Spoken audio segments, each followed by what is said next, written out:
Բարև ձեզ, Օրագիր Նյուզի եթերում օրակարգն է, տաղավարում այսօր հյուրընկալել ենք հասարակական քաղաքական գործիչ Էդգար Ղազարյանին։ Բարև ձեզ, պարոն Ղազարյան, շնորհակալ եմ մեր հրավերն ընդունելու համար։ Պարոն Ղազարյան, սկսենք Սյունիքում տիրող իրավիճակից։ Վերջին օրերին պարբերաբար ահազանգեր ենք ստանում, որ Ադրբեջանը կրակում է, անգամ այս իսկությունը հաստատող տեսանյութեր կան, սակայն Պաշտպանության նախարարությունը եւ անձամբ նախարար Սուրեն Պապիկյանը հայտարարում են, որ այս կրակոցները ուղղված չեն Հայաստանի Հանրապետության դեմ։ Որքանով է այս բացատրությունը ձեզ համար հասկանալի եւ եթե Հայաստանի դեմ ուղղված չեն, ապա ում դեմ են ուղղված։ Ըստ Սուրեն Պապիկյանի տրամաբանության դրանք երջանկությունից եւ ուրախությունից արձակված կրակոցներ են, որոնք արտահայտում են ադրբեջանցիների ոգևորությունը խաղաղության պայմանագրի շուրջ ձեռք բերված պայմանավորվածությունների կապակցությամբ։ Տենց հաստատում, այսինքն երևի մեկ քանի օրվա ուշացումով մինչև Բաքվից տեղեկությունը հասել է սահման, ադրբեջանցի զինվորները ըստ Պապիկյանի այնքան են ոգևորվել, որ ուրախությունից սկսել են օդ կրակել, որովհետեւ ոչ մի տեղեկություն չկա, որ ադրբեջանցիները կրակում են իրար վրա, Ադրբեջանի ՊՆ-ն սպանությունների, ինքնասպանությունների մասին տեղեկություններ չի արտահայտել, ուրեմն ուրիշ որևէ այլ երկիր չկա, որի ուղղությամբ հնարավոր է, որ ադրբեջանցիները կրակեն, այստեղ այս ամբողջ հաղորդակցությունները ցույց է տալի Պաշտպանության նախարարի գլխի պարունակության ամբողջ եղելությունը, թե ասենք մենք կարող ենք ենթադրել, թե ինչ զանգված է կենտրոնացած Սուրեն Պապիկյանի գլխում։ Մենք անգամ տեղեկություններ ենք ստացել, որ Պաշտպանության նախարարությունը Սյունիքում այսպես ասած վհուկների որս է սկսել եւ փնտրում են այն մարդկանց, ովքեր լրատվամիջոցներին տեղեկություններ են փոխանցում եւ տեսանյութեր են փոխանցում։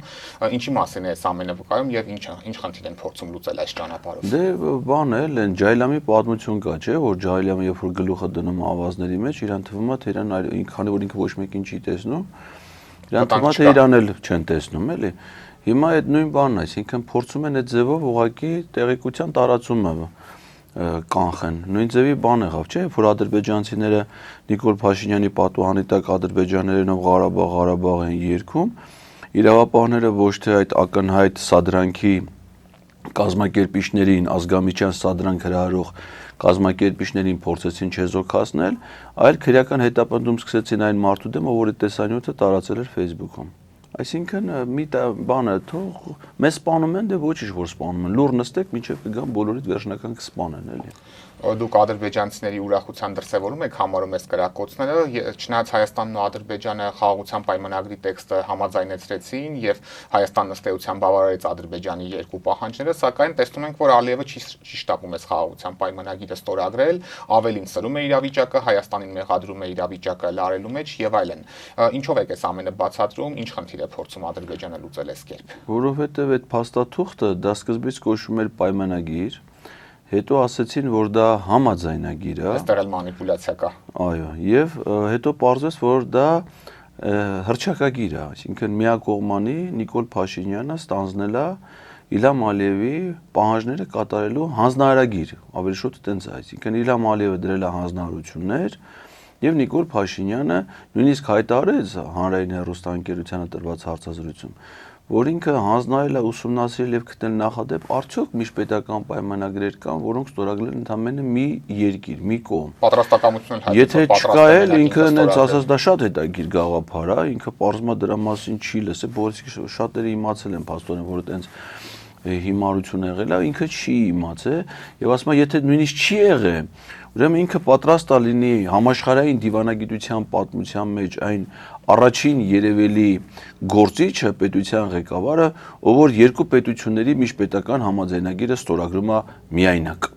Իսկ թվում է դրանից հետո ինքը կարա նաև մի հատ վարկային պայմանագիր կնքի մի հատ բանկի հետ, ինքը միայնակ բանկը չստորագրի եւ դրանով ասենք ստանա մի քանի միլիոն դոլարի վարկ։ Արտաքին պարկ։ Արտաքին պարկ, ասենք համաշխարհային բանկի հետ կնքի մի հատ այլ համաձայնագիր եւ ստանա 1 միլիարդ դոլար լրացուցիչ վարկ, բայց մենակ ինքը ստորագրի, համաշխարհային բանկը չհամաձայնվի դա ստորագրել։ Դրա նախադեպն ունենք, հիշենք Կանադայի հայտարարությունը, երբ միայն Հայաստանն էր ստորագրել, բայց դա մեր հանրությանը որպես հաղթանակ էին մատուցում։ Ներկայացրեցին ու ասեցին, որ Ադրբեջանը ճանաչում է Հայաստանի տարածքային ամբողջականությունը, բայց այդ թվերի տակ, որոնք վերաբերում էին կարող էին վերաբերել Հայաստանի կամ Ադրբեջանի տարածքային ամբողջականությունը, ստորագրել են Նիկոլ Փաշինյանը, Շարլ Միշելը, որը հիմա այլևս չի պաշտոնավարում, Գերմանիայի դաշնային կանցլեր Օլաֆ Շոլցը, որ այլևս չի պաշտոնավարում, Էմանուել Մակրոնը, որը չպաշտոնավարի կարող ավելի լավ է, եւ եւս մի կին։ Ու դրանով իրանք համարեցին, որ ճանաչում են տարածքային ամբողջականությունները, բայց դա անլուրջ վերաբերմունք է։ Նիկոլ Փաշինյանը հիմա ինքն է խոստովանում, երկու բան ասում, մի կողմից էս համաձայնագրով Ադրբեջանը ճանաչում է Հայաստանի տարածքային ամբողջը, որը չի ստորագրել։ Մյուս կողմից ասում է Ադրբեջանի գործող սահմանադրությամբ Հայաստանի դեռ մնացած տարածքի 60-70%-ն ունի ադրբեջանական պատկանելություն։ Հիմա հարց առաջանում, Ադրբեջանը ոնց կարա իր պատկերացմամբ իր երկրի սահմանադրությամբ ամրագրված տարածքները ճանաչի որպես Հայաստանի մաս։ Դրա համար էլ Իլհամ Ալիևը դա չի ստորագրում։ Ասում են խաղաղության պայմանագիրը այս հարցը կարգավորում է, թույլ չեն տալիս ներքին օրենսդրությանը խաղաղության պայմանը, դե որովհետև դա տգիտությունն է։ Դա հիմա ես ինչ անեմ, հիմա դուք մեջբերումներ եք անում մի մարդու խոսքից, որի միակ կրթական փաստաթուղթ իր կրթությունը հավաստող Իջևանի թիվ 1 դպրոցի ավարտական ատեստատն է։ Հիմա ասենք ով ասես այդ դպրոցը ավարտել է, նույնիսկ Վահե Ղազարյանը։ Հիմա ես ինչ անեմ, որ իր կրթական մակարդակը գտնվում է այդ աստիճանի վրա, ու դրանից հետո միակ կրթական հաստատությունը, որի հետ ինքը ըստ էության առնչություն ունի, դա իր կնոջ հիմնադրած տգետների դպրոցն է, որտեղ ինքը պարզվում է պրոֆեսոր է, տգետների պրոֆեսոր։ Հիմա այդ գիտելիքների, այդ իմացության տեր մարդը տենց հիմարություններ է դուրս տալի, բայց դրանից օբյեկտիվ իրականությունը չի փոխվում։ Ոչ մի պարագայում չի փոխվում, որովհետև օրենսդրությունը դա երկրի օրենքներն են, նորմատիվ իրավական ակտերն են, որոնք միջազգային վավերացված միջազգային պայմանագրերն են, որոնք չեն հակասում Հայաստանի սահմանադրությանը։ Պարզում է այդ պարզ բանը, տեսեք, փաստում ենք նրա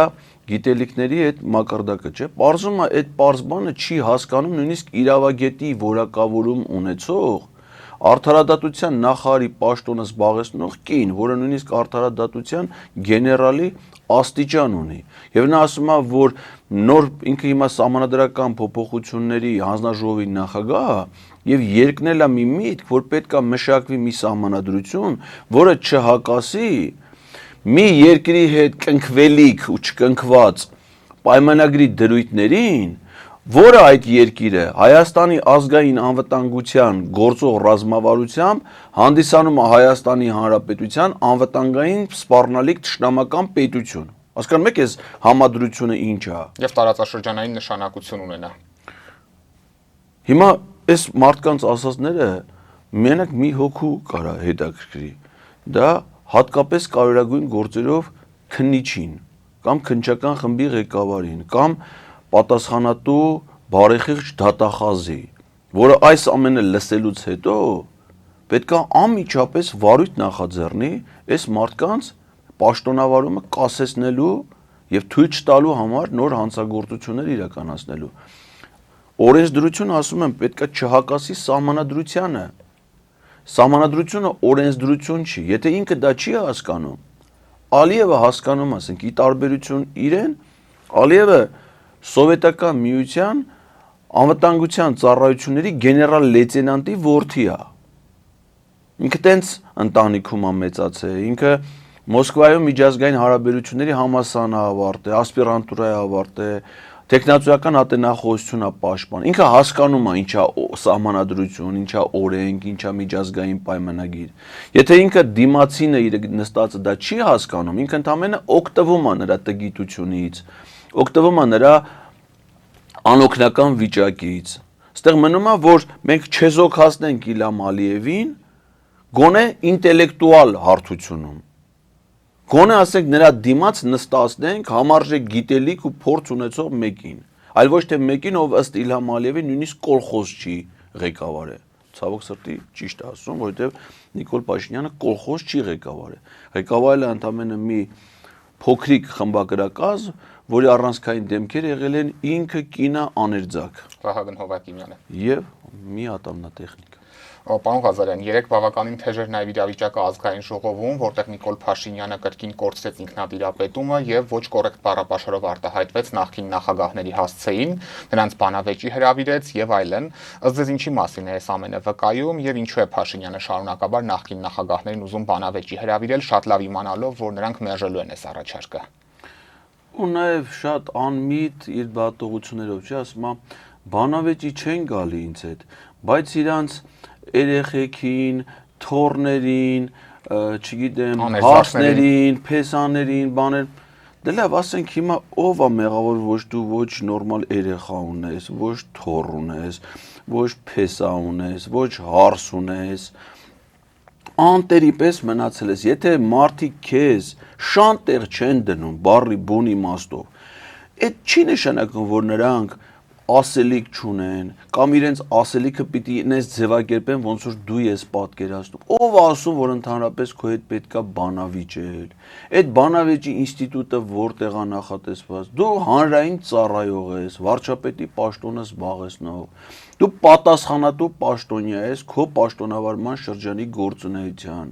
դրա արդյունքների, դրա ձեռքբերումների համար, դրա հետևանքների համար պատասխանատվություն ես կրում։ Դու ինքդ պիտի խոսես քո խոստումներից, քո առաջ բերած մտքերից, քո գործողություններին դրանց համապատասխանության համար պիտի պատասխանատվության ենթարկվես։ Ամեն պաշտոնյա իր պաշտոնավարման շրջանում պաշտոնավարում է եւ ինքը կրում է պատասխանատվություն իր պաշտոնավարման շրջանի համար։ Հիմա ես 2012-14 թվականներին եղել եմ Վայոց ձորի մարզպետ։ Հիմիկվա ասենք թե Վայոց ձորի մարզպետը, եթե իր աշխատանքում ունենա ձախողումներ, ասենք օրինակ ջերմուկում ցեխերի մեջ կազմակերպեն համահայկական ձմեռային խաղեր, որի հիմնական մարզաձևն է ձնագնդին։ Հիմա ասենք թե Կոլյայի գործունեության համար, ես եթե Կոլյայի հետ մտնեմ բանավեճի դրա համար, ինքը չէ պիտի պատասխանատվություն կրի իր պաշտոնավարման շրջանի դրա հետևանքների գործունեության համար։ Ինչ կապ ունի ես իմ պաշտոնավարման շրջանում ինչ հաջողություններ եմ ունեցել, հայրենիքին մատուցած ծառայությունների համար մեդալով եմ պարգևատրվել, սոցիոլոգիական հարցումներով լավագույն մարզպետ եմ ճանաչվել, այդ ինչ կապ ունի Կոլյայի հետ, որ նա էլ հիմա իսկ կանչի բանավեճի։ Նույնը սրան է վերաբերում։ Դու 18 թվին եկել ես իշխանության, ինչ խոստումներ ես տվել, ինչ ծրագրեր ես նշել քո կառավարության գործունեության ծրագրում, ինչ թեզեր ես առաջ բերել եւ հիմա ինչ ես անում, ինչ կապ ունի, թե Ալեքսանդր Միասնիկյանը ոնց է պաշտոնավարել, Կարեն Դեմիրճյանը ոնց է պաշտոնավարել, Ռոբերտ Քոչարյանը ոնց, դա քո հետ ինչ կապ ունի։ Դու եկել ես իշխանության, ստանձնել ես պետության ղեկավարումը, նայում ես բոլոր հանգամանքները, դրանից բխեցնում ես քո ծրագրերը, քո խոստումները եւ պարտավորություն ունես դա կատարելու համար։ Ասում եմ նախորդ իշխանությունների օրոք ամեն ինչ արդեն հանձնված էր։ 18 թվից մինչև 20 թվի պատերազմը նա 2.5 տարի զբաղեցրել է Հայաստանի վարչապետի պաշտոնը։ 2.5 տարին մեր սահմանադրությամբ դա մեկ պաշտոնավարման լիարժեք ժամկետի կեսն է։ Ազգային ժողովը ընտրվում է 5 տարվա ժամկետով։ Կառավարությունն էլ այդ ազգային ժողովին հաշվետու, այսինքն լիարժեք ժամկետ, չեմ ասում, որ ազգային ժողովը կարա ցանկացած պահի մի տարի հետո անվստահություն հայտնի կառավարության, 5 կառավարություն կարա ձևավորվի։ Եթե նա ամբողջ ժամկետ պաշտոնավարի, 2.5 տարին դրա կեսն է։ Դու 2.5 տարի պաշտոնավարելուց հետո դեռ պատերազմի ժամանակ, երբ որ Հայաստանում ռազմական դրություն է, դու ազգային ժողովում ասում էիր, ես չեմ եկել այստեղ հասեմ, թե ինչի են պատրաստ մեր զինվորները, գեներալները։ Ես եկել եմ ասեմ, թե ինչի եմ պատրաստ ես։ Ես պատրաստ եմ զոհվել հանուն մեր հայրենիքի։ Մենք մի միլիմետր չենք զիջի մեր տարածքներից, մեր Արցախից, մեր պատմությունից, մեր արժանապատվությունից։ Դու ես չէ այդ խոսքերի հեղինակը 2.5 տարի պաշտոնա, բայց 2.5 տարի դու բանակցային փաստաթղթերին չես ծանոթացել։ Ասում չենք հասցրել ոչինչ բանակցել։ Լիսաբոնի, բա ինչով էիր զբաղվում 2.5 տարի։ Սահմանադրական փոփոխություններ էիր անում, որ սահմանադրական դատանում իշխանություն զավթես։ Հելելեն գելեր Հրայր Թովմասյանի հոր տանիքի մետրն առետ չափումներ էի կանում, թե Հրայր Թովմասյանի հոր տունը ինչի տանիք ունի։ Ես չեմ ասում, եթե աշխարհի բոլոր տները տանիք ունեն, Հրայր Թովմասյանի հոր տունը ինչի պիտի տանիք չունենա, ես չգիտեմ, որ ազգային անվտանգության ծառայությունը գնացել չափում էր անում, որ վարչապետին զեկուցեն։ Բայց առաջնային խնդիրներով է զբաղվեիր։ Այսինքն ո՞նց տեղյակ չէ, ինչի՞ց ես տեղյակ եղել։ Բա Ալիև հետ քանի հանդիպում ես ունեցել։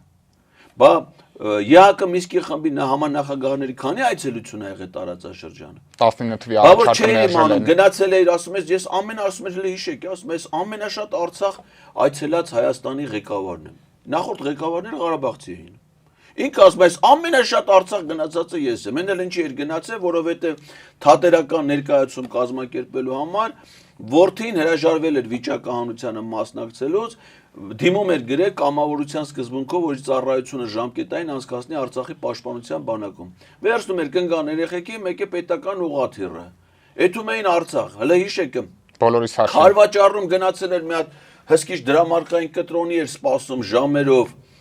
Էլ ասացին դե մեքենա սարքը չի աշխատում, բան ընդեղից զանգեց, հարկայինի բանի լայվ մտավ, զինվորի սնունդ է կուտում, զինվորի փայ է կուտում, չգիտեմ,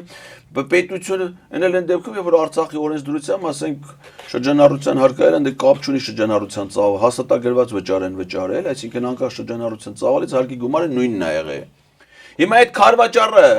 այդ ուտելու տեղով, այդ ռեստորանով, այդ ամեն ինչով հանձնել ադրբեջանցիներին։ Ընդեղից որտեղից ինքը ահա զանգում էր հսկիչ դրամարկղային կտրոնի բացակայության մասին։ Հիմա եկել ասում է, գիտեք որ թվից էր Ադրբեջան։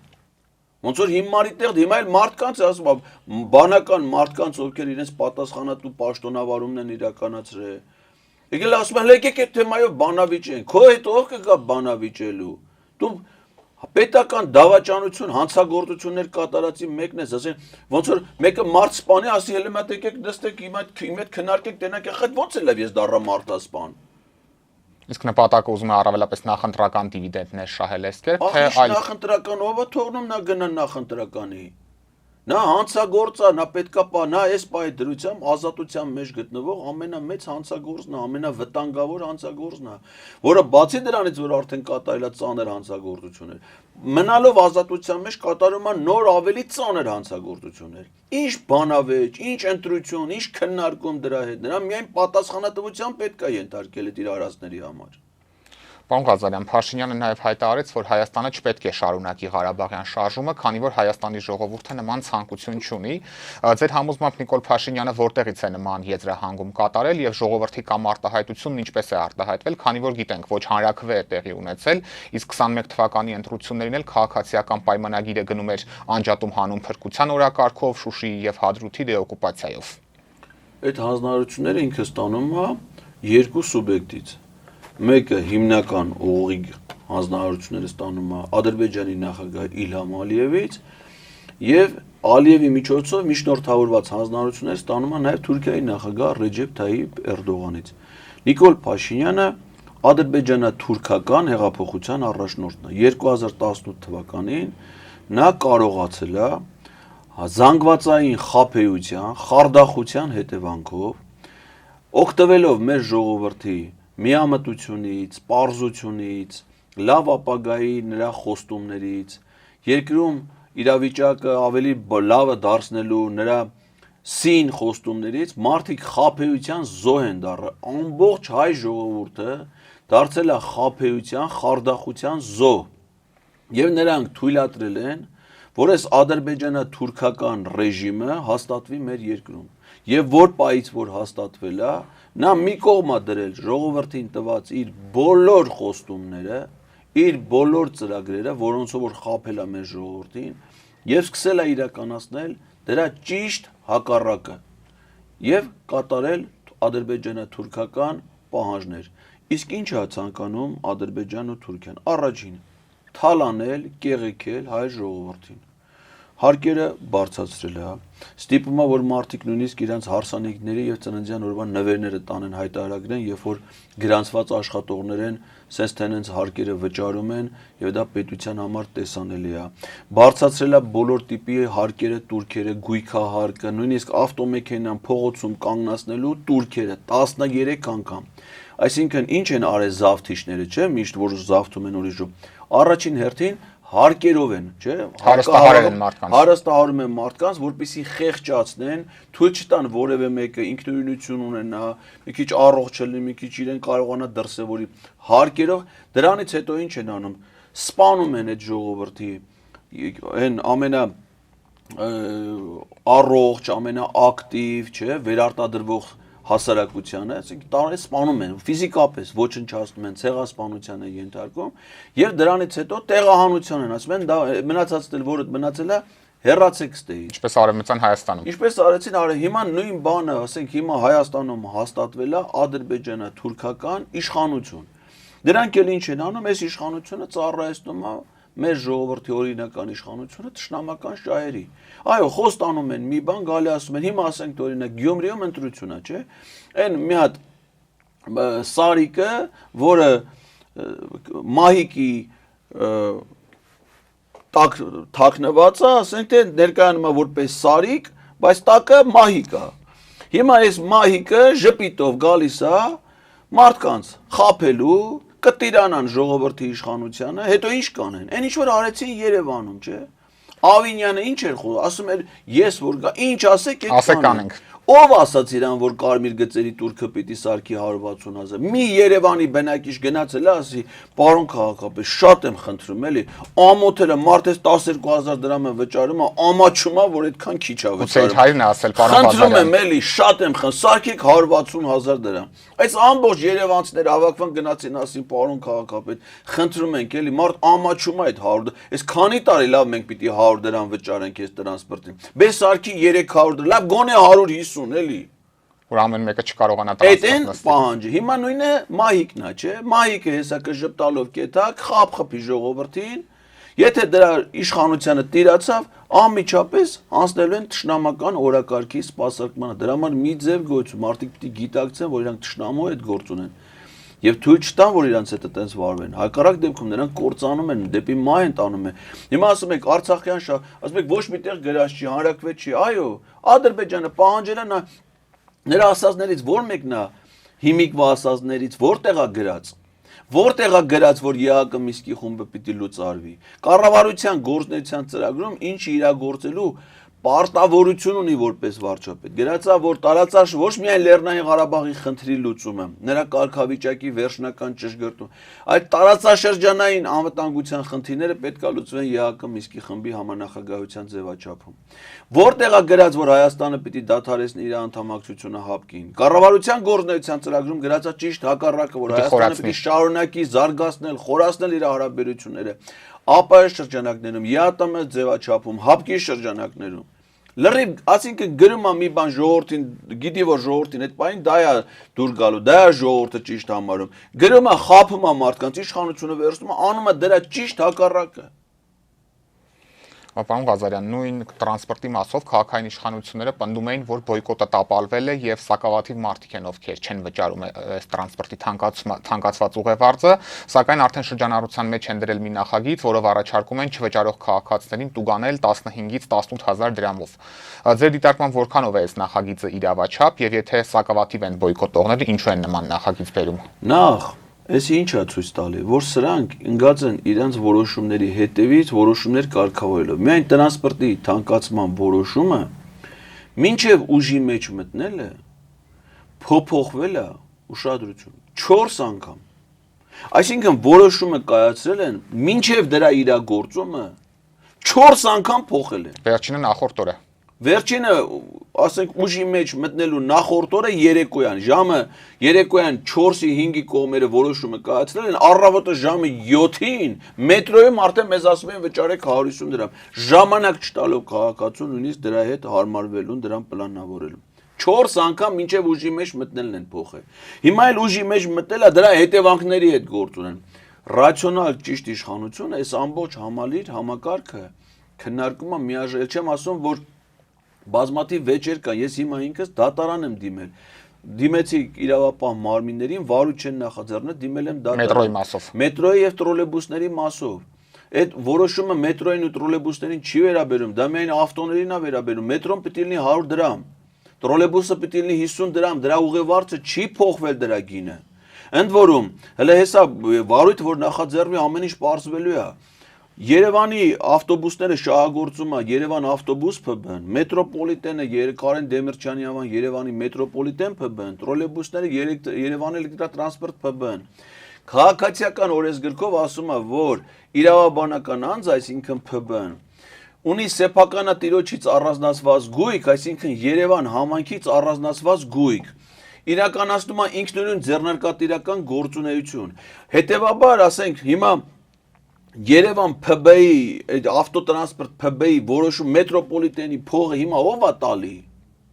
Խառնել են մի հատ համակ, այսինքն մետրոն ՓԲ-ի է, չէ։ Նա պիտի իր տոմսը թողարկի իր ծառայության համար, իր հասույթը ձևավորի, իր շահույթը կամ վնասը հաշվարկի, չէ։ Սենց է քաղաքացիական օրենսգիրքը, բաժնետիրական ընկերությունների մասին օրենքը։ Այսինքն եթե միասնական համակարգ էր ստեղծում, ուրեմն այդ ընկերությունները պետքա լուծարվեին կամ միաձուլվեին, ստեղծվեր մեկ ընդհանուր ՓԲ, նրա համար ուղևորца։ Հիմա մարդիկ, որ այդ QR կոդերով վճարում են, հələ մա թոմատ այդ տոմսի վրա նայեն տեսնեն, ընդ որտեղ է գրած Երևանի քաղաքապետարան, որտեղ է գրած Երևանի մետրոպոլիտեն, որտեղ է գրած Երևանի ավտոբուս, գրած է Տելսել ՓԲ։ Տելսելն էլ ոչ պետական է, ոչ Երևանին է պատկանում, անհասկանալի ընկերություն, սեփականատերը մեկը Կիպրոսում է գրանցված, մեկը եսին որտեղ է գրանց, բայց այդ մասնավոր ընկերությունը տնօրինում է մեր մասին ամբողջ տեղեկությունները, մենք որտեղից տոմս առանք, որ ավտոբուսը նստեցինք, որտեղից դուրս եկանք։ Ով է նրանց թույլատրել այդ ինֆորմացիան վերահսկելը տան մասնավոր ընկերությանը, որը ոչ կենտրոնական բանկի կողմից է վերահսկվում, ոչ պետական որևէ մարմնի կողմից է վերահսկվում։ Հիմա ասենք թե այս խարդախությունը, որ արել են, ում են խոստացել, ինչ են արել։ Ավականու վերջին նիստի ժամանակ, երբ իշխանությունը փաստացի անտեսեց 17000 երևանցիների տրանսպորտի ուղևորձը 100 դրամ դարձնելու նախագիծը, Տիգրան Ավինյանը հայտարարեց, որ մարդիկ փափախով քուրդ չեն եւ հասկանում են, թե այս նախագիծը ինչ նպատակով է ընդդիմությունը օրակարգ բերել։ Ինչպես կմեկնաբանեք այս արտահայտությունը, չի ստացվում, որ սրանով Ավինյանը նախ քուրդ ժողովրդին է վիրավորում, որի մի ներկայացուցիչն էլ ազգային ժողովի քաղաքացիական պայմանագիր խմբակցության падգամավոր Կնյաս Հասանովն է։ Ակնհայտ է դա ազգամիջյան ատելություն հրահրելով, այսինքն եթե նույնիսկ այդ արտահայտությունը փոխաբերական որոշակի իմաստով գործածվում է, ապա հանրային ծառայողները պարտավոր են զսպվածություն, հիմա ասենք թե հանրային խոսույթում տարբեր եզրույթներ է գործածում, այդ թվում նաև Տիգրան Ավինյանի եւ նրա հակումների հասցեին։ Հիմա ասենք թե բազմաթիվ մարդիկ տեսել են, թե նա ինչ առնչություններ ունի մի հատ անհասկանալի կնոջ ոտքի հետ։ Հիմա ասենք թե սաղ իրանց տեսածն է, մենք տեսածը որ ենք, ասենք մեր իմացած, մեր կենցաղային լեզվամտածողությամբ բառերով գործածել, ինչի նման կստացվի։ Բայց չենք անում, չէ։ Իսկ ինչու են անում այս դեպքում Տիգրան Ավինյանի որովհետև սանձարձակ են, որովհետև պատասխանատվության գիտակցություն չունեն, չէ։ Նույն Տիգրան Ավինյանի հայրը, որ ամբողջ հայ ժողովրդին, ովքեր որ նյութապես ապահովված չեն, ովքեր հարուստ չեն ոնց որ իրենք, ովքեր չունեն թանկարժեք մեքենաներ, անվանում է ռայոնից եկած համբալներ։ Պատասխանատվություն կրեց։ Ասում են ներողություն։ Տիգրան Ավինյանի ընտանիքի հետ կապված մենակ պատասխանատվության մի միջոց ձեռնարկել է վարչապետի նախկին թիկնազորի պետ Սարգիս Հովհաննիսյանը, որը հիմա Երևանի ջեկի տնօրենն է, այնտեղ ծեծել էր Տիգրան Ավինյանի աներոջը։ Բայց ասենք Տիգրան Ավինյանի հորը ոչ մի բան։ Ասում են մարդը ներողություն խնդրեց, էլ ինչ պետք է աներ։ Տիգրան Ավինյանի հոր փոխարել։ Չենք լսել նման բան։ Ես էլ չեմ լսել։ Եվ անդրադառնանք նաև Գյումրիում սպասվող թիմ ընտրություններին Կիրակի օրը, այս մասով իրարամերժ գնահատականների պակաս չունենք, իշխանականները նշում են իրենց տեխնացուի վարկանիշը ամենաբարձրն է եւ այլն, ընդհանուր առմամբ ինչպես է գնահատում արդեն ավարտին մոտեցող քարոզարշավը եւ ինչ է կարծում, ընդդիմությանը կհաջողվի ընտրությունների արդյունքում Գյումրիում իշխանություն ձևավորել։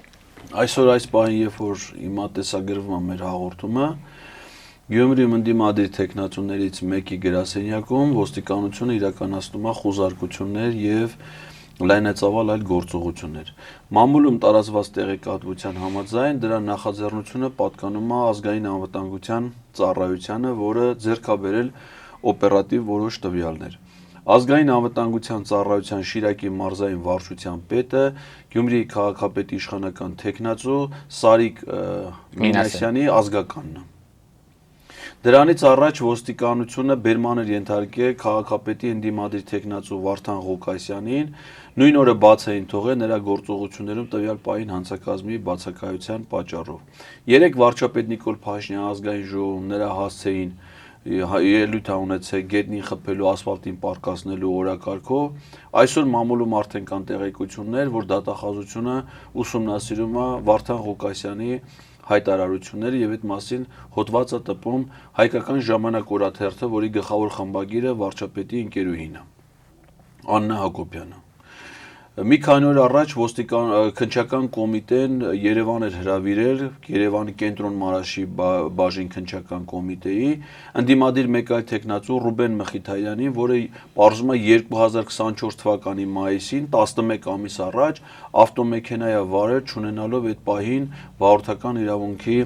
վկայական։ Այսինքն ինչի մասին ենք մենք խոսում։ Իրանց իշխանական տեխնացուն նախկին իշխանության ներկայացուցիչը։ Հետո Լուսավոր Հայաստանին էր անդամակցել։ Ամեն ինչ եղել է։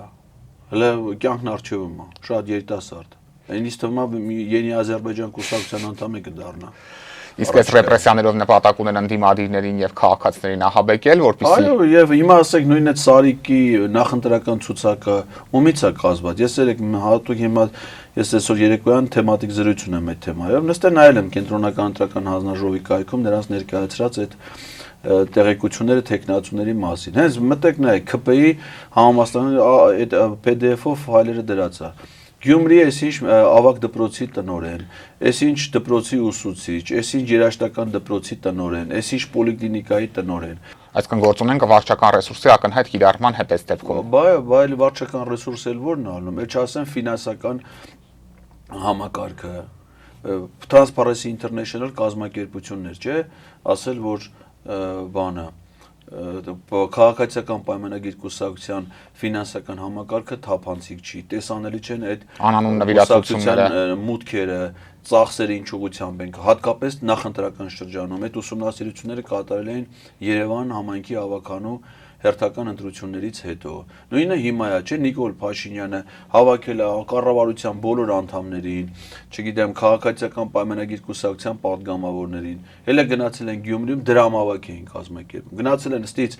հələ մի հատ հիշեք ինքը Գյումրիից ինչ տեսքով է եկել Հայաստան, իր ծակ բոթասներով, այդ իր շորերով, ու ոնց է հետ գնում Գյումրի։ Ջիպերով, ես իմ քանի միլիոն դոլարի մեքենաներով, Մերսեդեսներով արդեն այնց եկել են, սենց հետենեթում Գյումրի։ Ունչի են գնացել Գյումրի, որպեսզի գյումրեցիների մի հատ լրացուցիչ եք թալանեն, ասեն դրա համավակ, մեզ փող տվեք, որ մենք թույլատրենք, որ դուք քաղաքապետ ընտրեք։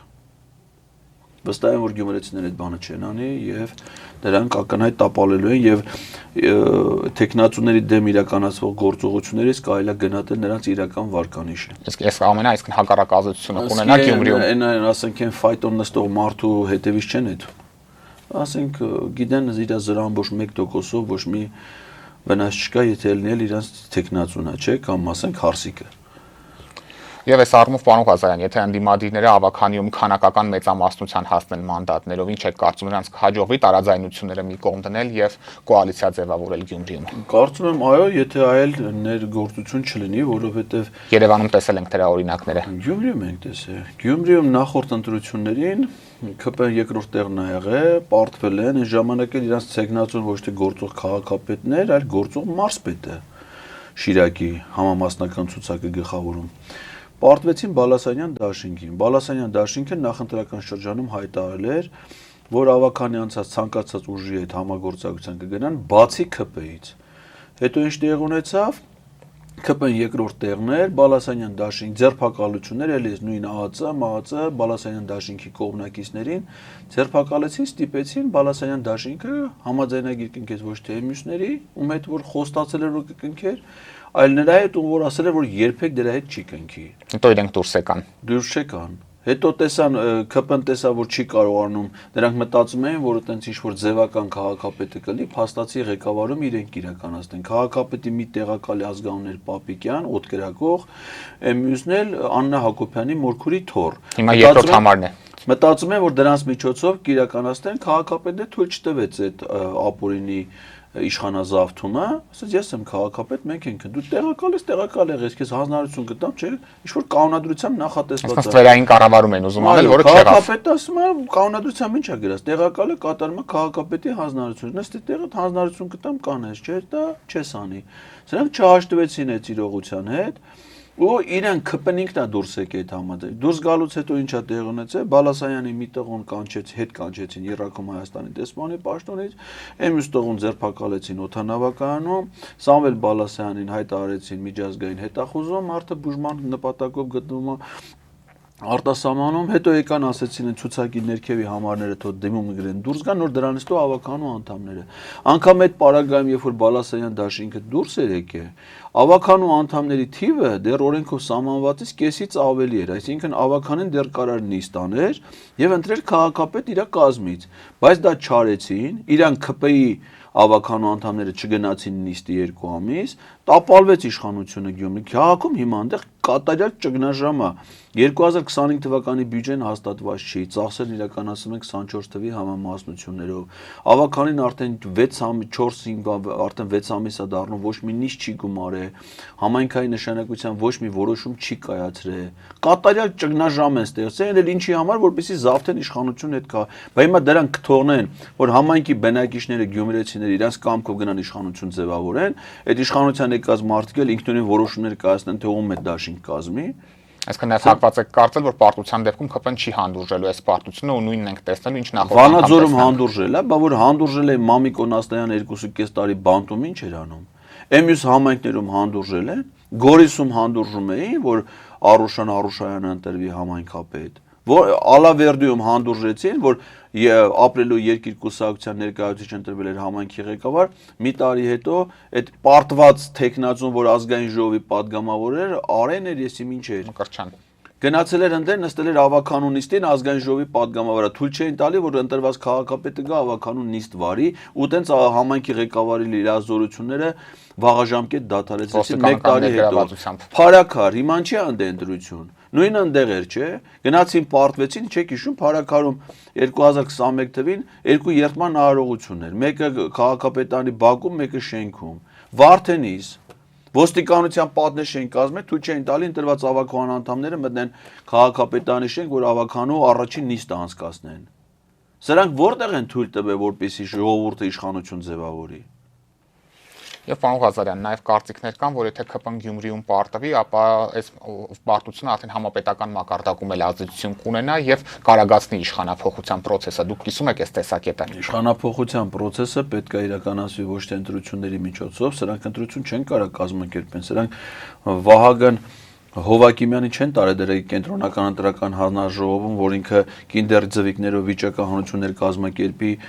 եւ ընտրություն անի դրա արդյունքում։ Դրել են իշխանազավթում իրականացնելու համար։ Սրանք ընտրությունը չգինեն ինչ բան, ընտրությունով իշխանությամբ չի լինելու։ Չի կարող լինի, սրանք պետք է հեռացնել այլ օրինական մեխանիզմներով, որը նախատեսել է մեր սահմանադրությունը, դա վարչապետին ազգային ժողովի կողմից անվստահության հայտնելու մեխանիզմն է։